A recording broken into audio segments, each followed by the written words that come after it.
Those of political power in Germany and W.W. Deuce intentions were to unify by choosing an elite from the social memory complex known as the German people and then enslaving those who are not in the elite. Many people see a similar process taking place at the present time. Those who would be in the elite are telling those who are not in the elite to own nothing and be happy. They want to have us eat bugs and track our movements with digital ID. As students of love and light and in service to others, what can one do to stop it or reduce this? We are quo and are aware of your query, my brother.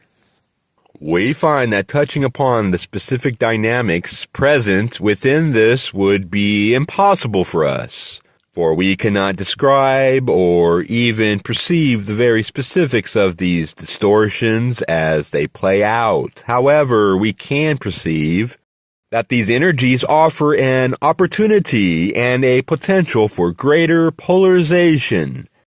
We encourage you, as you examine these energies that you perceive playing out on a cultural and social political scale, to reflect first internally upon what is being perceived.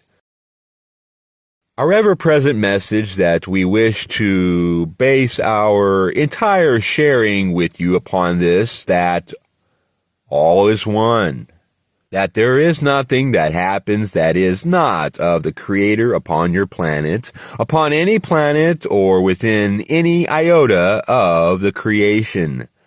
The implication of this statement is that what happens in what you perceive as the external world of your perception lives present within you, and the energies that you perceive as being of negative nature are of the Creator as well.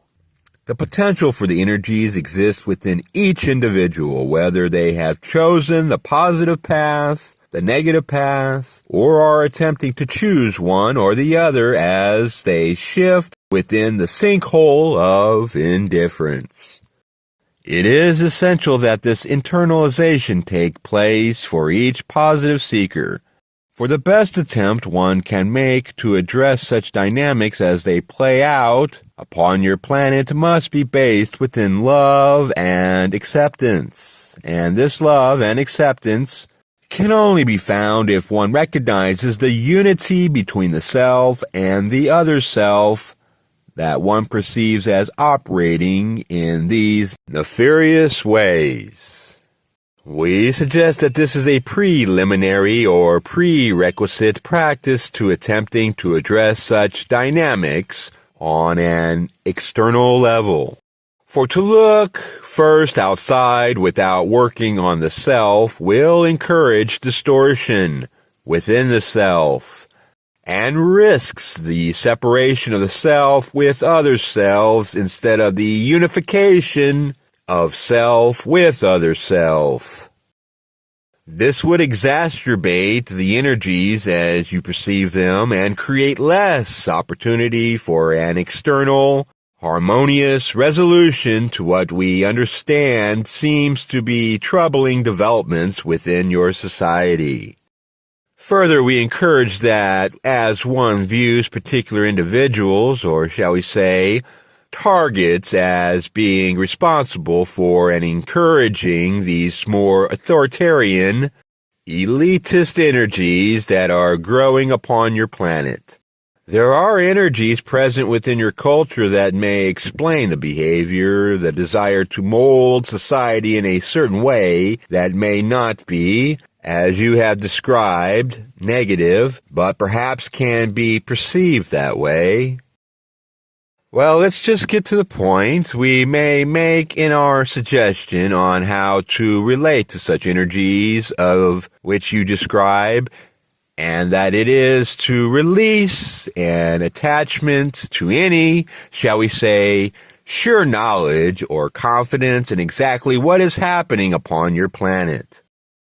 and instead surrender to the light and love of the one infinite Creator.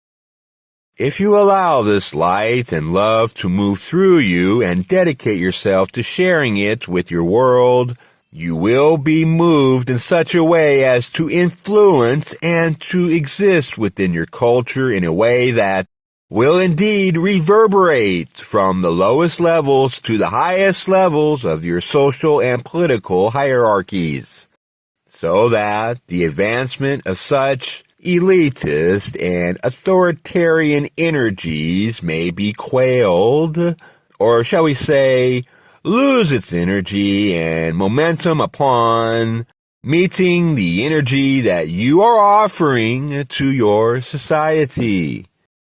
This may indeed move you at certain points to act in ways to seemingly combat such advancement, but we encourage you to always question your perceptions and question whether or not you are truly perceiving other selves with clear eyes offered by the love and the light of the one infinite Creator. Or if within any other self you're perceiving there is a reflection that is being asked to be addressed within yourself. And continually, day by day, moment by moment, attempt to address these reflections and utilize them for the opportunities that they represent, as catalysts that they may bring you closer and closer to the one infinite Creator through an open heart and an open mind.